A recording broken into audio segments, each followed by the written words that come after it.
Bonjour. Eh ben, on en arrive à notre dernière étape de ce petit voyage.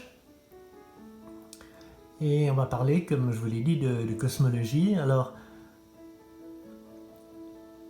le personnage qui est sur cette photo, c'est Sir Roger Penrose, qui est un des plus grands physiciens théoriciens contemporains, un immense mathématicien. Et pour moi, c'est un géant extraordinaire.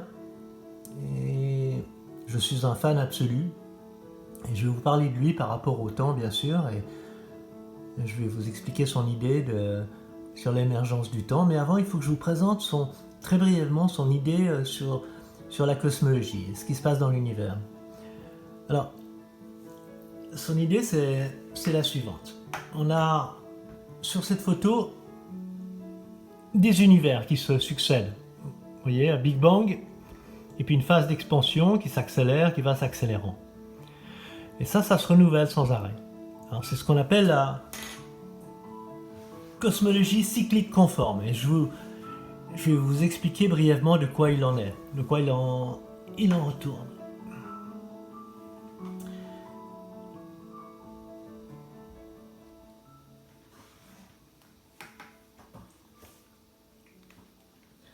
L'univers, en expansion accélérée, se dirige vers un état d'ennui total, nous dit-il. Donc les trous noirs se seront formés partout, par effondrement stellaire. Les grands trous noirs, ou certains d'entre eux, seront entrés en coalescence, en avalant toute l'entropie accumulée en leur sein. Vous savez que les trous noirs sont des lieux d'entropie extrême, comme on l'a vu, de chaos paroxysmique. Et ceci avant de s'évaporer sous l'effet du rayonnement Hawking. Il ne restera essentiellement que des photons issus de ce rayonnement. Mais les photons ne s'ennuient pas, même si on sera dans un environnement qui sera particulièrement désolé. Mais les photons eux-mêmes ne s'ennuient pas. Et pourquoi ne s'ennuient-ils pas? Parce qu'ils vivent hors de la temporalité, hors du temps. Les photons, en effet, n'ont aucune idée du temps, et pas plus des volumes ou des dimensions. Pour eux, tout se passe de manière instantanée, naturellement. Ils se déplacent à la vitesse de la lumière, qui est cette vitesse maximale. Alors, dans ces conditions, Penrose nous dit qu'il peut se produire ce qu'il appelle un réchauffinage conforme, dans un état renouvelé d'entropie minimum. Alors, qu'est-ce qui se passe? On se situe ici, dans cette phase de transition. L'univers, in fine constitué principalement de trous noirs qui auront fini par s'évaporer, eh bien, dans ces trous noirs, il y a cette entropie maximum qui s'est accumulée. Alors l'idée de Penrose, c'est que dans l'évaporation, cette entropie, c'est ce qu'on appelle les degrés de liberté gravitationnelle, disparaît et s'évanouit et on ne la retrouve plus. Et ça va permettre de redémarrer une histoire en milieu d'entropie minimum. Alors,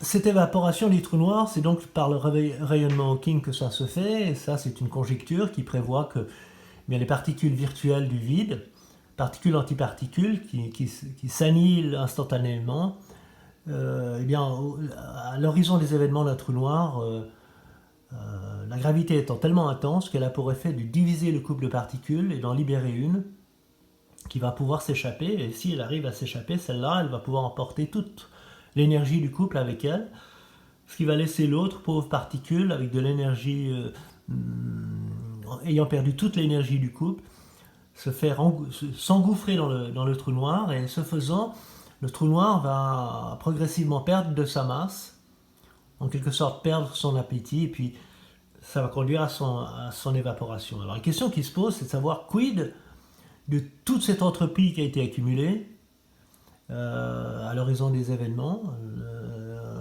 qui concerne ce qu'on appelle les degrés de liberté gravitationnelle, c'est-à-dire l'information qui concerne tous les événements de la matière, justement, qui a fini sa vie dans le trou noir. Et tous ces événements-là emportent avec eux une quantité d'informations historiques sur la matière en question. Et qu'en est-il alors que le trou noir s'évapore? Est-ce que cette information est perdue Alors il y a un principe en mécanique quantique, le principe d'unitarité, qui est issu de l'équation de Schrödinger, qui est elle-même, je vous rappelle, unitaire. Il nous dit que l'information ne peut pas se perdre. Alors, Penrose est contre ce principe, considère que ce principe ne vaut pas. Et que l'information est vraiment perdue concernant donc les degrés de liberté gravitationnelle, est perdue dans l'évaporation des trous noirs. Mais voilà la cosmologie voilà la cosmologie qu'il a en tête. Voilà ce qui se passe. Donc les trous noirs seront entrés en convalescence en avalant toute cette entropie avant de s'évaporer sous le rayonnement Hawking, et il ne restera à ce moment-là que des photons qui sont issus de ce rayonnement. Mais, comme je l'ai dit, ces photons, ils ne s'ennuient pas puisqu'ils vivent hors du temps, hors de la temporalité, qu'ils n'ont aucune idée ni des volumes ni dimensions. Dans ce cas, dans ces conditions, il peut se produire ce qu'il appelle un réchelonnage conforme. Réchelonnage conforme ou transformation conforme, qui est un truc mathématique en fait, mais qui est issu de la géométrie hyperbolique, et une transformation qui fait qu'un objet particulier ou un espace particulier peut subir une transformation qui lui fait perdre de sa taille, mais lui maintient ses angles. Donc ses dimensions diminuent, mais les angles sont préservés. Alors, c'est la transformation qu'il propose pour le passage d'une ère à l'autre.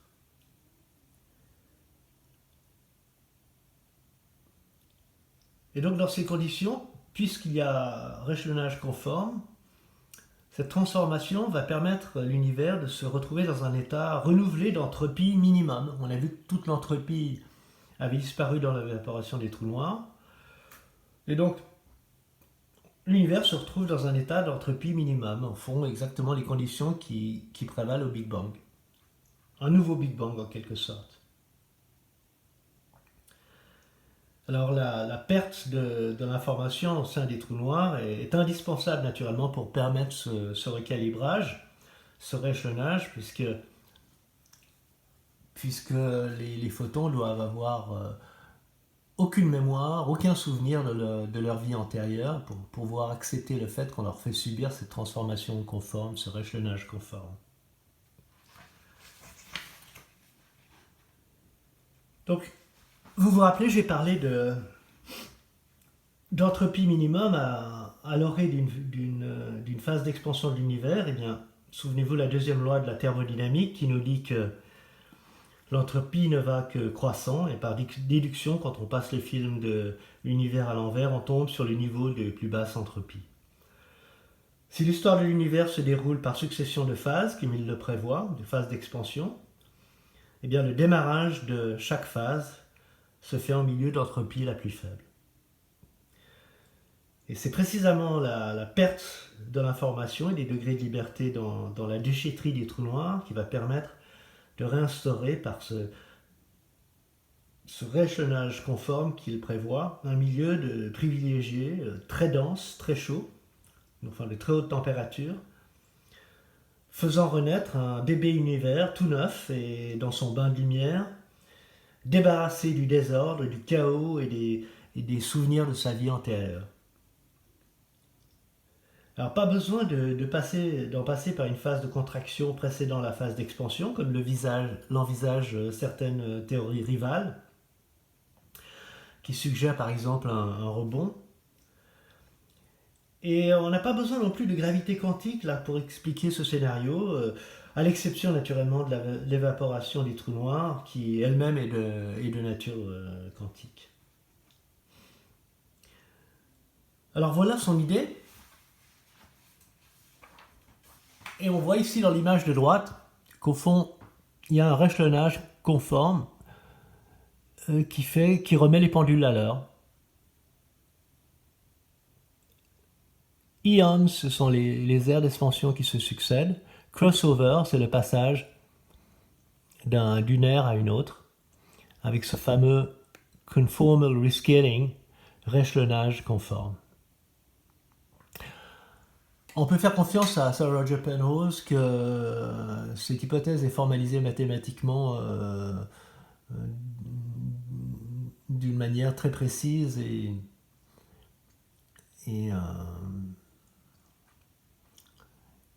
on peut lui accorder le fait que en la matière il s'y connaît. Sir Roger Penrose est un des plus grands mathématiciens aussi contemporains, et même si cette idée paraît un peu saugrenue,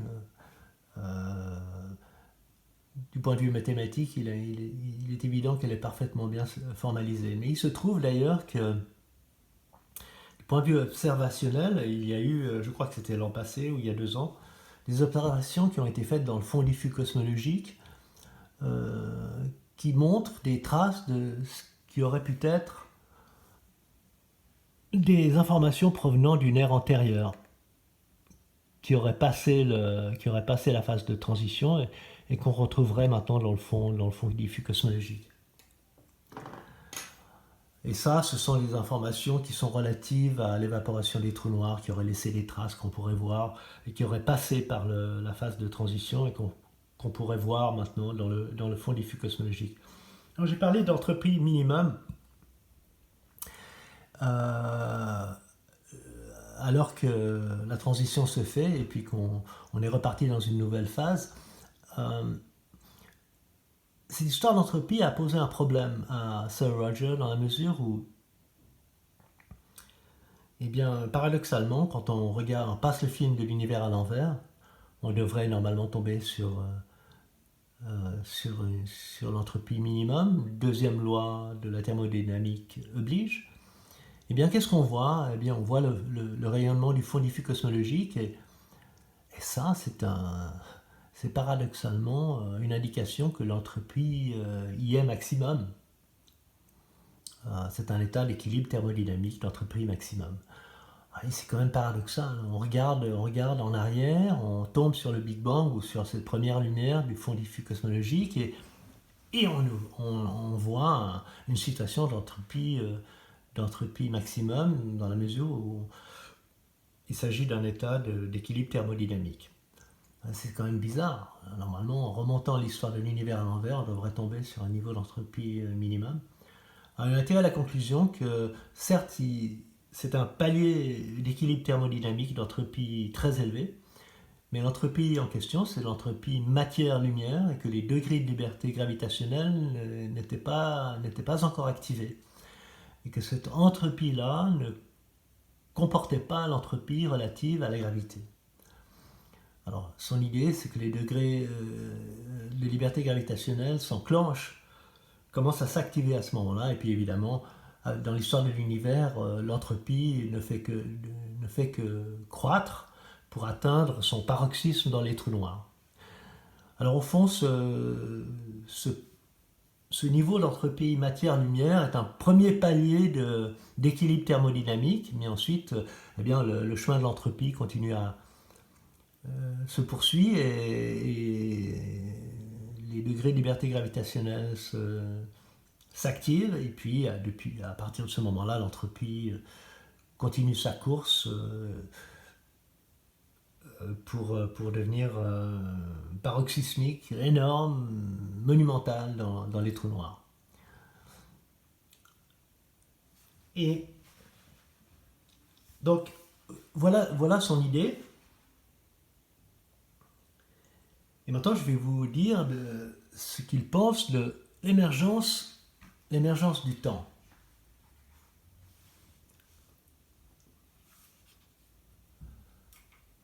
Alors, je reprends l'anagramme dont j'avais parlé déjà avec Kohn. Vous vous rappelez, le boson scalaire de Higgs égale l'horloge des anges ici-bas. Alors, ce qui est très rigolo, c'est que cet anagramme s'applique particulièrement bien à Sir Roger et à son hypothèse quant à l'apparition du temps. Alors, ce qu'il fait, c'est qu'il met en relation les deux équations, l'équation de la relativité restreinte d'Einstein et puis l'équation de Planck qu'on a vue, l'énergie égale h multiplié par la fréquence. On appelle aussi l'équation de Planck-Einstein d'ailleurs. Et qu'est-ce qu'il remarque? Il remarque que dans la première, il y a une égalité entre l'énergie et la masse, et dans la seconde, il y a une égalité entre l'énergie et la fréquence. Alors, ça lui fait penser à une égalité possible entre la masse et la fréquence. Et il en arrive à cette équation.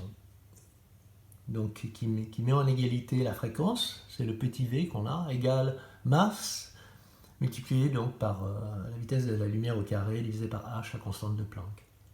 Alors maintenant, il y a une équivalence, une égalité entre la fréquence et la masse. Une équivalence. Et donc, ce qui lui fait penser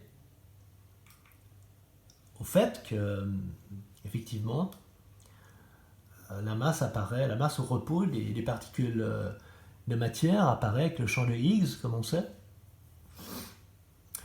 Alors ça lui fait penser cette nouvelle égalité entre la fréquence et la masse, puis la fréquence étant l'élément fondamental du temps, que les horloges apparaissent avec le champ de Higgs, et donc avec l'arrivée à la masse, de la masse au repos des particules élémentaires, de matière. Alors on se situe là à 10 puissance, dans l'histoire de l'univers, à 10 puissance moins 36 secondes. Mais bon, ça n'a aucun sens de parler d'un intervalle de temps alors qu'on suggère que dans l'histoire de l'univers, c'est cet événement qui fait apparaître le temps justement. Donc il n'y a pas de temps en deçà de cet événement, pas d'intervalle temporel, et c'est 10 puissance moins 36 secondes, un peu comme l'intervalle de temps au mur de Planck, 10 puissance moins 43 secondes, on va considérer que c'est du temps, c'est pas du temps réel, c'est du temps imaginaire, du temps gelé. Et puis finalement, c'est un intervalle de temps qui est 10 puissance moins 36, c'est 0.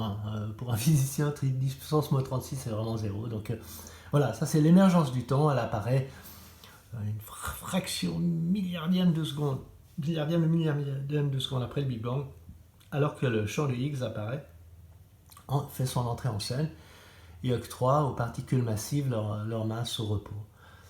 Et ça correspond à son égalité entre la masse et la fréquence.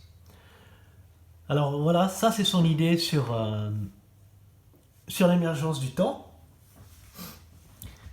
Et maintenant, je voudrais faire un petit tableau comparatif de deux points de vue. Donc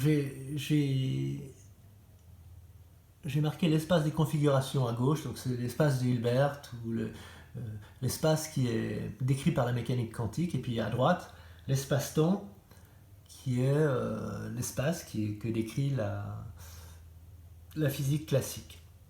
Alors il y a d'abord le point de vue pour ce qu'il en est des émergentistes, c'est-à-dire ceux qui pensent que le temps est un phénomène émergent. Le point de vue de l'architecte. Architecte, ce sont Alain Kohn, Carlo Rovelli, Ruth Kastner, qui au fond nous disent que le temps apparaît ou émerge de la décohérence. J'ai représenté là une petite maison avec ses fondations et puis un escalier qui mène à sa cave et à ses fondations. Et ben voilà, l'univers, c'est comme une maison qui est bâtie sur des fondations bien solides. Et ces fondations, c'est le milieu évidemment. C'est le milieu qui est décrit par la mécanique quantique. Et puis la maison, bah, c'est l'espace-temps que décrit la physique classique. Et entre deux, il y a cet escalier que j'ai représenté qui est la décohérence qui fait le lien entre ces deux milieux. Et bien, c'est sur les marches de cette décohérence qu'émerge le temps, comme on l'a vu dans les hypothèses de temps de Kohn que de Kastner. Donc je les appelle des architectes. Et puis il y a le point de vue de l'historien que j'ai choisi, Sir Roger Penrose, qui nous dit que le temps émerge, apparaît à partir du champ de Higgs que j'ai représenté ici. Alors je ne vois pas de contradiction ou d'opposition entre ces deux approches. C'est deux points de vue différents, deux angles de vue différents sur un phénomène. Le point de vue de l'architecte et le point de vue de l'historien, je ne vois pas de contradiction entre ces deux points de vue. Pour ma part, je suis pour le moment en tout cas dans l'idée qu'il y a bien émergence du temps et qu'elle est décrite comme j'en ai parlé dans ces derniers épisodes, par les émergentistes, par d'abord les architectes, Kohn et Kastner, qui nous disent effectivement qu'il y a un milieu fondamental qui est hors causalité, qui est hors temporalité, qui est complètement aléatoire, où règne le véritable hasard. Et puis il y a ce phénomène de la décohérence. Alors il y a encore des interprétations sur ce phénomène de la décohérence, mais comme je vous l'ai montré, c'est une réalité qu'on a pu voir à l'œuvre grâce aux travaux de Serge Haroche. Lors de cette décohérence, c'est-à-dire lors du passage, alors que le système quantique finalement se fonde dans son environnement, ce qui est automatique et ce qui est constant évidemment, eh bien il y a la décohérence, et cette décohérence, elle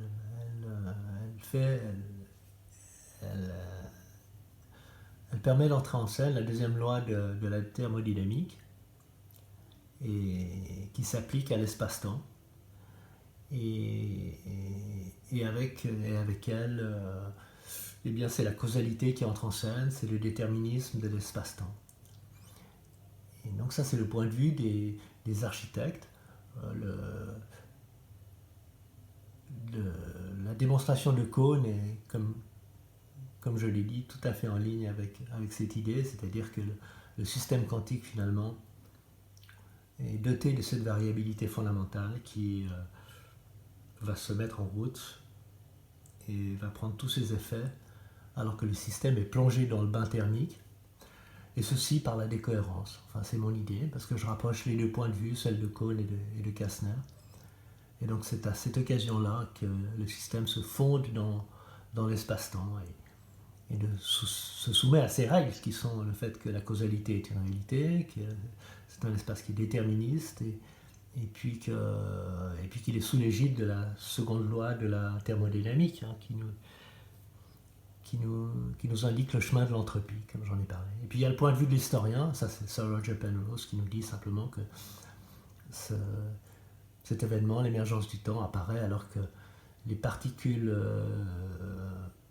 de matière acquièrent leur masse au repos par une brisure spontanée de symétrie qui a lieu quand le champ de Higgs entre en scène, tout près du mur de Planck,